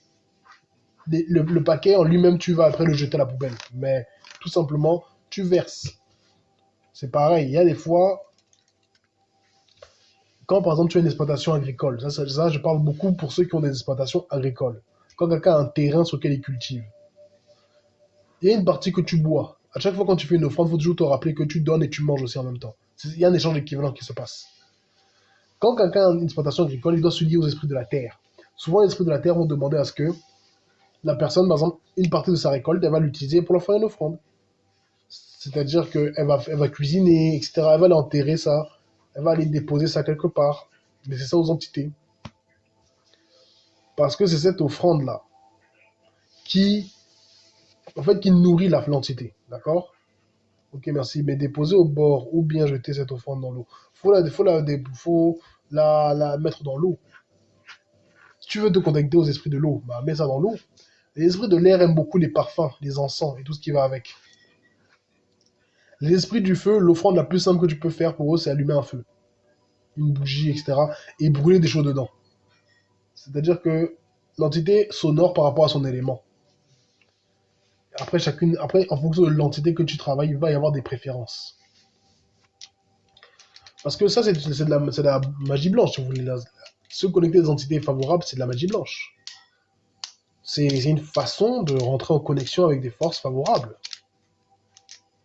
Comprenez bien que tout le monde a recours aux entités, d'une manière ou d'une autre. Tout le monde. Notamment tous ceux qui sont à la tête des États. Se connecter au futur. Exactement. Maintenant, si une personne devoir faire ton offrande au bord. Elle n'a qu'à me voir, c'est tout. Qu'est-ce qu'elle va faire? Moi, je suis désolé, hein, dire que moi, je ne dérange personne, je fais mon truc, tout simplement. Moi, il y a des gens, des fois, ils sont bizarres. J'ai eu le cas. Quelqu'un, il est là comme ça, il te fixe, il te regarde. Tu fais ton offrande. Moi, je fais, mais sauf que je dis bien, même si je ne dis pas forcément à voix haute, que la personne n'a qu'elle n'a aucune énergie qu'elle veut mettre ne passe. Que elle vienne choper son trépas si nécessaire. Parce que si tu viens me perturber pendant mes pratiques, tu sais très bien ce que tu veux chercher. Si tu es un ennemi, je ne veux pas te louper. C'est-à-dire qu'il faut savoir que quelqu'un peut faire des choses, mais c'est toi aussi, il faut être solide sur tes appuis. Si quelqu'un peut te contrer si facilement spirituellement, c'est que tu manques de vigilance et de puissance. Il faut travailler ça. Il y a des personnes qui ont une mauvaise curiosité, une curiosité mal placée, ça c'est vrai ça. Elle dérange. C'est-à-dire que quelqu'un, toi tu es en train de faire tes choses, il veut te déranger, dire que il veut te demander quelque chose. Respect à toi, frère Grandbois. Quelqu'un, j'ai eu le cas une fois, je faisais un rituel avec ma compagne, quelqu'un commence à me demander une cigarette, j'ai fait, non. C'est-à-dire que je te réponds une fois, pas deux. Une seule fois, j'ai dit, je n'aime pas. Tu commences à... Parce que des gens là, tu les vois comme ça, ils sont envoyés. Ils veulent t'énerver, ils veulent te perturber. Ils veulent que tu perdes ton calme. Parce que tu vas après perturber ce que tu es en train de faire.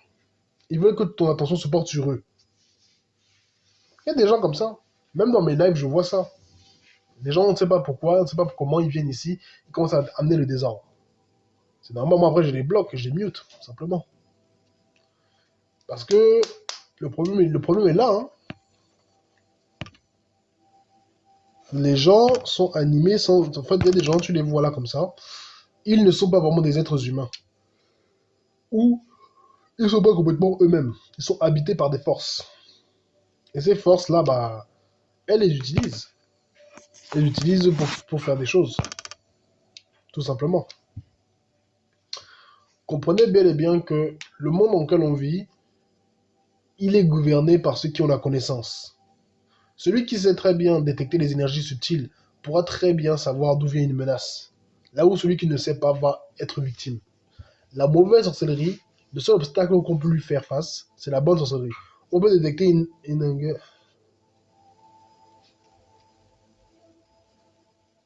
Hmm. Par rapport à ta question, ça là, il n'y a pas une âme qui a une sexualité particulière, faut savoir ça. L'âme, quand elle s'incarne, elle prend la sexualité du corps qui lui est associé. Il peut y avoir des charges karmiques qui font qu'il y ait une attraction pour les gens du même sexe qu'elle. Il y a des altérations et ça se modifie, oui. Justement, comment tu gères quand tu es une personne qui sont habitées quand quelqu'un est habité autour de moi, déjà, je ne vais jamais m'énerver face à lui. Je ne vais jamais lui donner d'attention plus que de nécessaire. Je vais l'éviter. Je mets des défenses énergétiques. Et je n'hésite pas, si je sens la moindre tentative de perturbation de mon champ, à frapper spirituellement. Parce que ça, c'est quelqu'un, tu le vois là comme ça, il est habité. Quelqu'un qui est habité, c'est quelqu'un qui ne s'appartient plus. Il a un pantin. Et fondamentalement, si tu réagis à ce qu'il fait, si tu t'énerves, si, en fait, d'une manière ou d'une autre, tu lui ouvres une porte. Il y a ce genre de personnes, ils veulent même te chercher les problèmes pour que tu les tapes. Au Cameroun, on sait qu'il y a des gens comme ça, hein. Mais je sais qu'il n'y a pas que ça au Cameroun. C'est le genre que tu tapes la personne, là, la personne est déjà comme ça. Après, oh, c'est bon, c'est la prison, tu es homicide. Mais parce que y a des gens, vous les voyez comme ça, là, mais en vérité, ils ne sont plus vivants. C'est des cadavres qui marchent littéralement. Tu les vois comme ça, mais ce n'est même plus un être humain, c'est autre chose. Donc, résultat, sachez bien que il y a des gens, on le voit sur les réseaux, mais on le voit également dans la vie de tous les jours. Quelqu'un, il te connaît, il dans l'idée, il te cherche des problèmes. Il veut t'amener dans... En fait, il veut t'amener dans son délire. Je sais pas pourquoi, hein. Mais c'est du vampirisme déjà. Il va vampiriser l'attention, vampiriser tes énergies. Ces genres de personnes n'ont aucune valeur intrinsèque. C'est-à-dire que c'est des individus vides. Souvent, on l'utilise pour faire de mauvaises choses d'ailleurs. Et ceux qui ont plus d'esprit en eux sont conscients. Ceux qui ont plus d'esprit en eux, ils sont pas vraiment conscients en vérité. Ils agissent un peu comme des automates. Beaucoup d'êtres humains sont comme ça, malheureusement, à l'heure actuelle. Ils sont comme des automates. Ils n'ont plus aucune forme de spiritualité en eux. Ils n'ont plus aucune forme d'élévation. Et en fait, à partir de là, on peut même plus dire que ce sont vraiment des humains. Ce sont des... Les gens aiment bien employer ce terme, les penji, c'est un peu ça. C'est des êtres que, si tu ne parles pas des choses triviales, ils ne comprennent pas. Leur esprit n'arrive pas à intégrer des notions qui dépassent le cadre matériel. Ce genre-là d'individus-là, malheureusement, il faut pas trop s'attarder sur eux.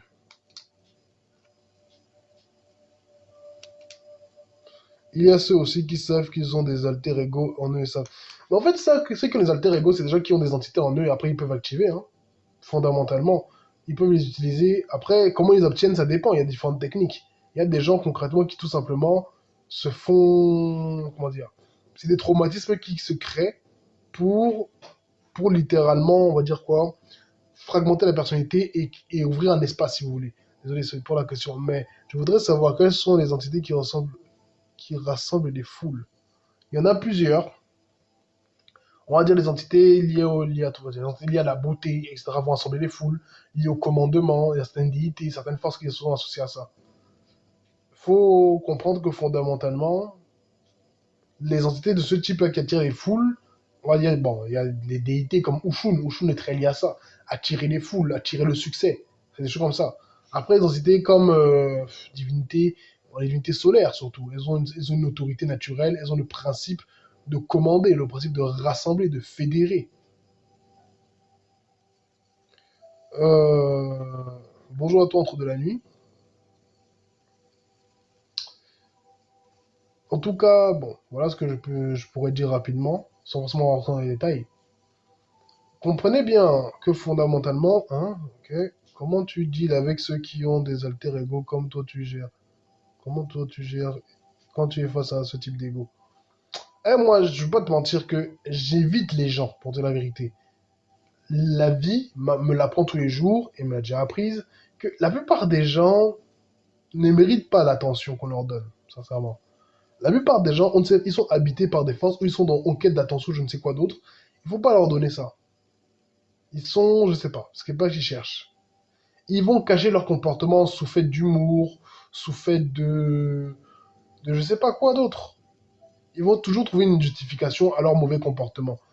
Et les gars qui ont des alter ego là, faut pas essayer de les gérer justement. Quelqu'un qui a des histoires d'alter ego là, laisse-le loin. Parce que quelqu'un qui est déjà dans ce genre de délire, il est bonjour à toi Yamuntu. Il n'est pas vraiment entier.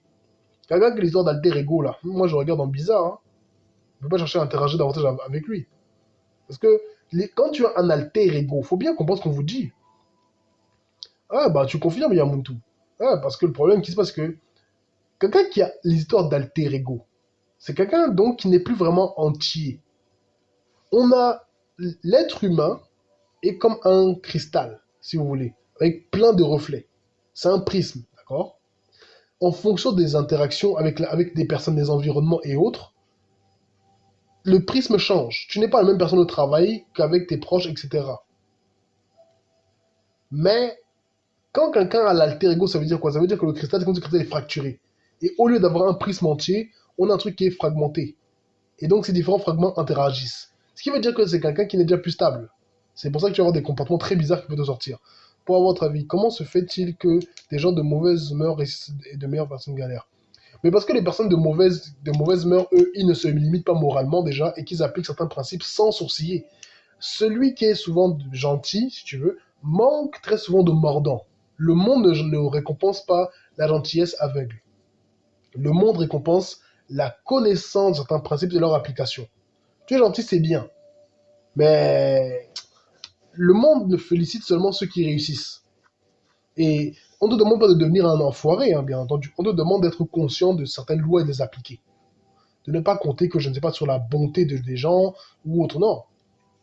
On te demande en fait de comprendre que bon, le monde fonctionne comme ça, comme ça, comme ça. Tu joues selon ses règles. Aussi simple que ça. Donc voilà simplement ce que je pourrais te répondre. Parce que aussi, il y a des gens, tu sais, hein, ils vont se dire, je vais faire un travail acharné et je finirai par, je sais pas moi, par tout simplement avoir le succès. Sauf que non, ça ne marche pas comme ça. Si le travail n'est pas intelligent, il ne va pas te donner le succès. Après, pour la matière, pour les finances, il faut avoir un certain état d'esprit si tu veux gagner les finances. Pour donner un exemple, si tu es le genre que tu te laisses attendrir un peu trop par l'histoire des gens, financièrement, tu vas galérer. C'est sûr. Parce que la finance ne regarde pas que, oh, non, il regarde juste les résultats pragmatiques. Tu veux payer oui ou non. Celui qui est, on va dire, mauvais, il ne s'encombre pas de, oh, tel souffre. Il s'en fout. Lui, il avance selon sa voie. C'est celui qui est gentil qui lui va dire, oh, j'ai pitché tel. C'est le genre qui va remporter le paiement jusqu'à. En fait, ce n'est pas non plus, on va dire, étrange. C'est aussi parce qu'il y a une posture intérieure qui change. Une façon de se comporter et de gérer les gens aussi. L'argent, c'est l'art des gens. C'est de savoir interagir avec les gens. Ils s'en vantent. En fait, ils peuvent s'en vanter parce que, bon, ils ont une réussite.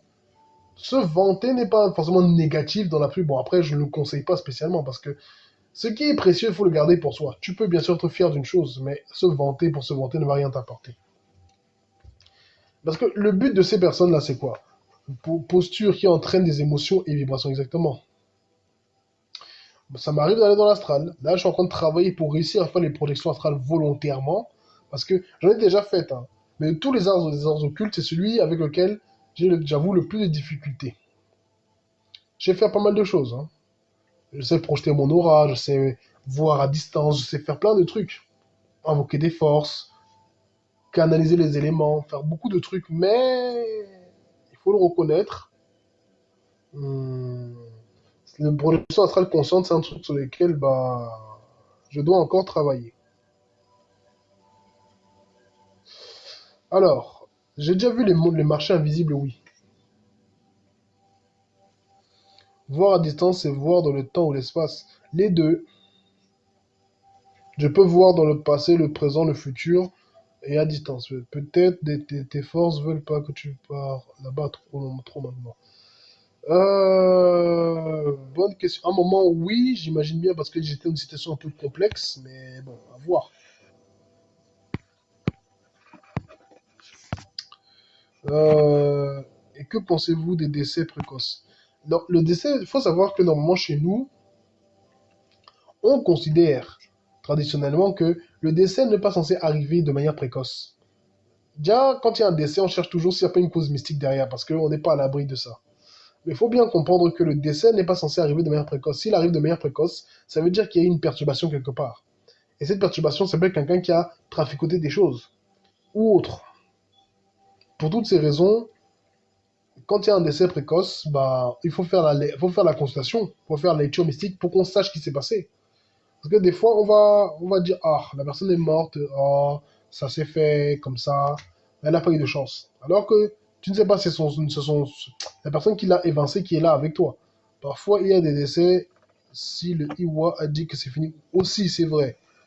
C'est pour ça que la consultation est importante pour pouvoir savoir est-ce que la personne est partie parce que son temps était venu, est-ce que la personne est partie à cause d'une mort mystique, ou autre. Il y a eu des décès des stars du showbiz, mais les stars de showbiz, là, c'est des gens qui sont blindés de pactes hein, et d'influence. Pas toujours positives. Le fait que certains décèdent très prématurément, c'est même pas étonnant. C'est-à-dire que les gars, là, ils savent très bien ce qu'ils sont allés trafiquer. Parce que, mais en fait, déjà, quand quelqu'un fait les histoires de OnlyFans, faut pas s'étonner. Déjà que ton intimité, qui est une chose très précieuse, tu la donnes à tout le monde. Ce qui veut dire que, quand on dit qu'il faut pas s'afficher n'importe comment, tu montres ce qu'il y a de plus intime chez toi. Tu ne sais pas s'il y a un mauvais sorcier là qui passe ou une mauvaise sorcière, elle envoie quelque chose. Tu exposes tes vulnérabilités. Au résultat, l'envoûtement passe. Il ne rencontre même aucune résistance. Parce que c'est ça le problème. C'est-à-dire que c'est des éléments comme ça qui font les différences, quoi. La différence entre ceux qui vont réussir à survivre jusqu'à on va dire, peut-être leurs 80 ans et ceux qui vont terminer la vie bien plus tôt. Ce n'est pas toujours parce que le destin en a décidé ainsi, c'est même souvent parce que la personne ne sait pas gérer son énergie, ne sait pas gérer les relations avec qui elle est. Encore une fois, bonjour à tous et à toutes. Merci beaucoup d'être présent et présent dans ce live. Merci de tapoter le live, merci de le partager, merci de republier, de vous abonner, de faire vos cadeaux. Du coup, ça va faire 1h30 qu'on est en live.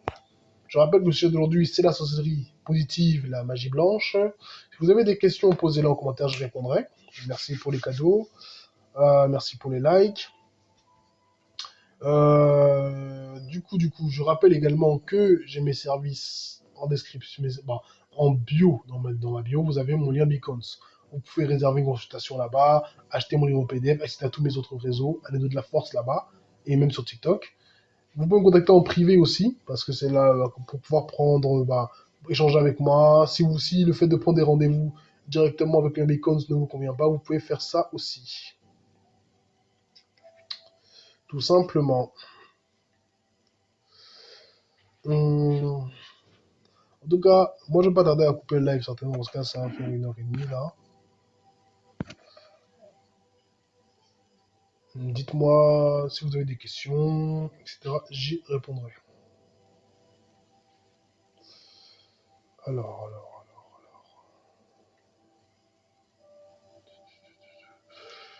À peu près encore 4 minutes. Hein.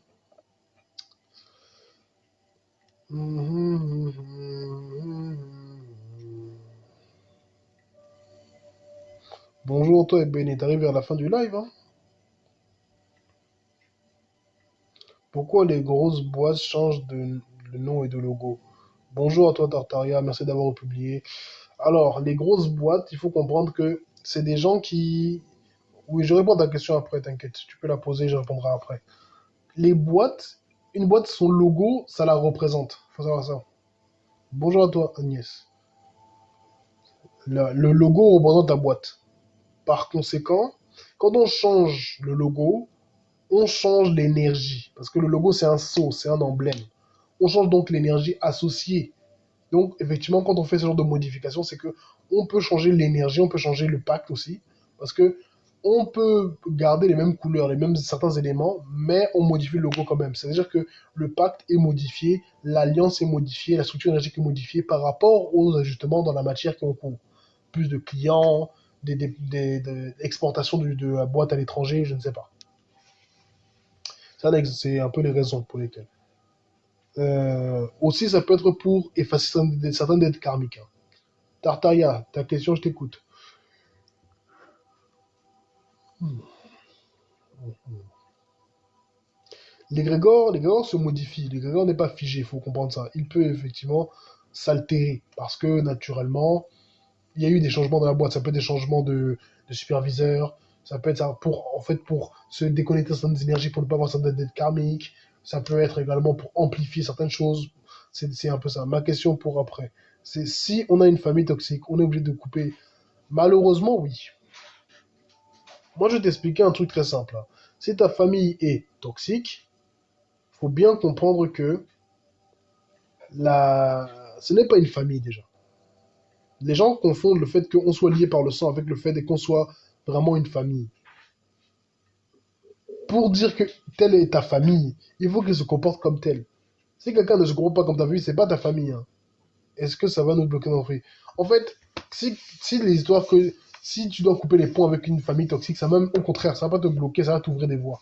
Après, s'ils font des pratiques pour te retenir, pour tout ça, c'est à toi de contrer ça et de te protéger.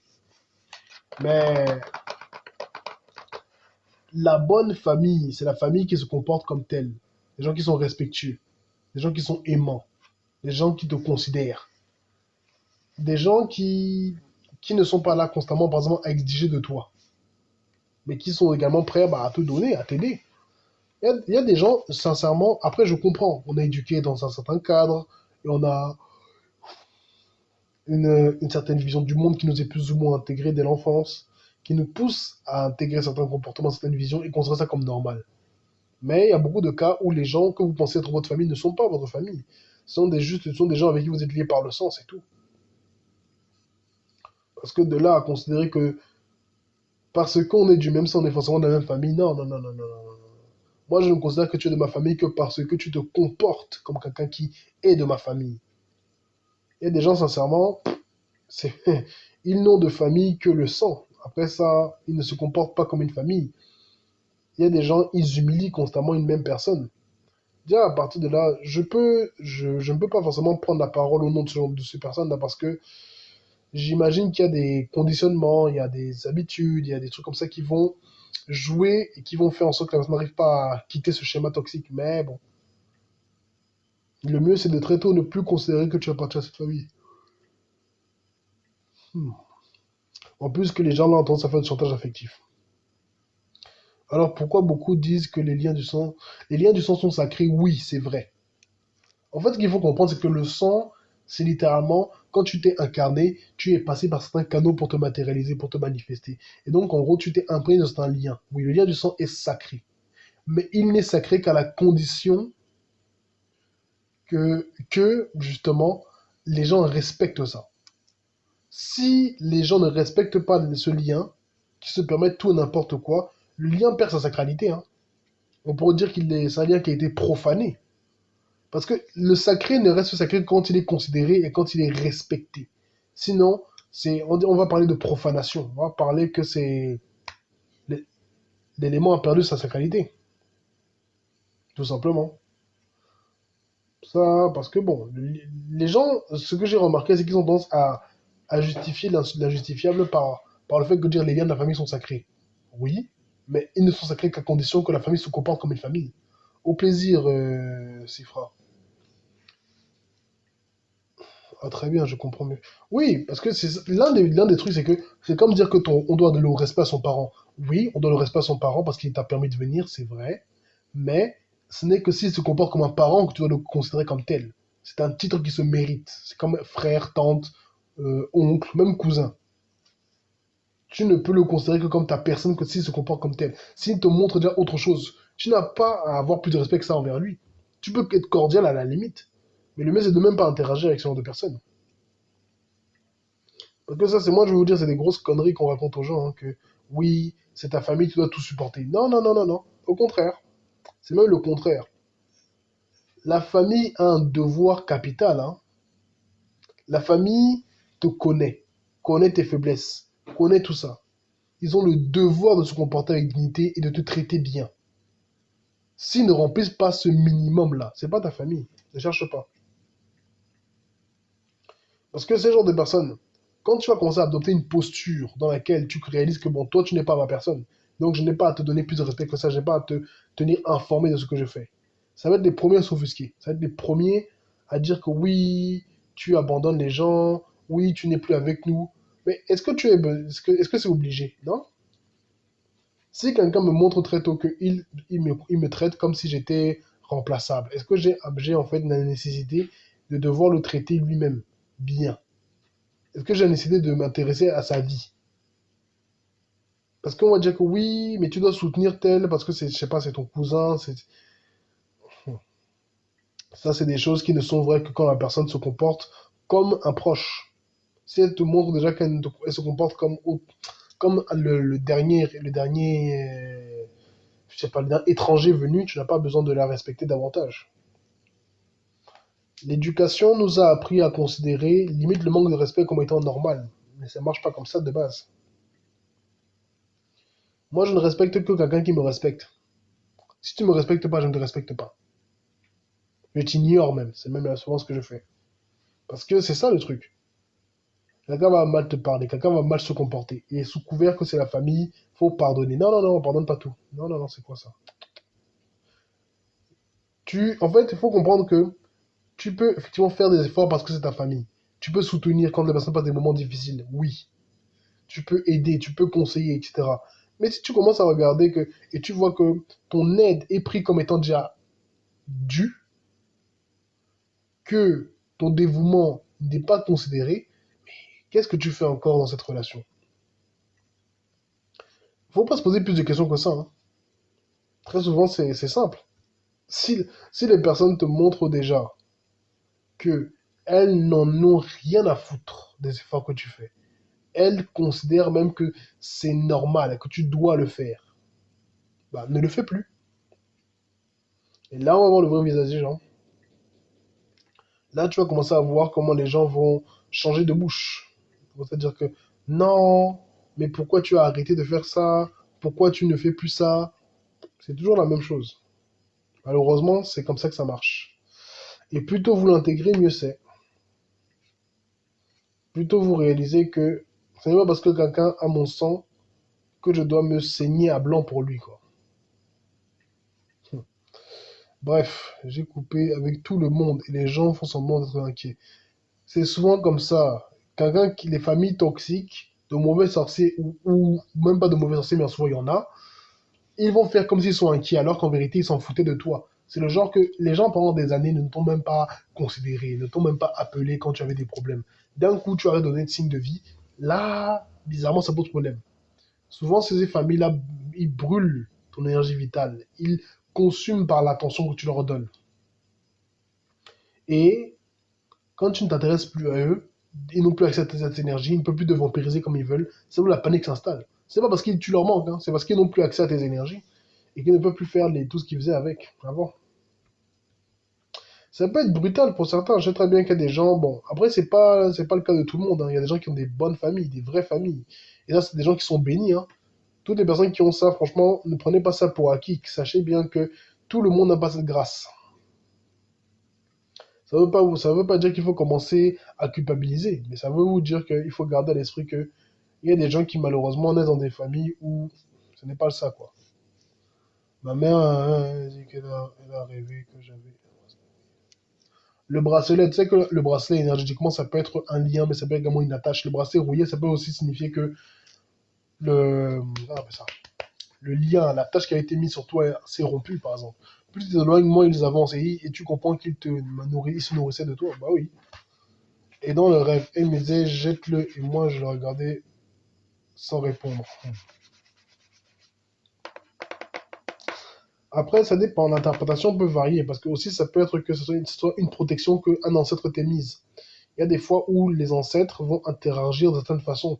Ils vont mettre des protections sur leurs petits-enfants, et ça peut apparaître comme un bracelet rouillé ou ce genre de choses, mais bon. Après, c'est du cas par cas pour l'interprétation.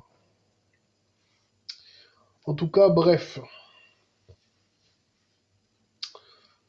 Moi, alors, il est quelle heure là? Il est 1h37.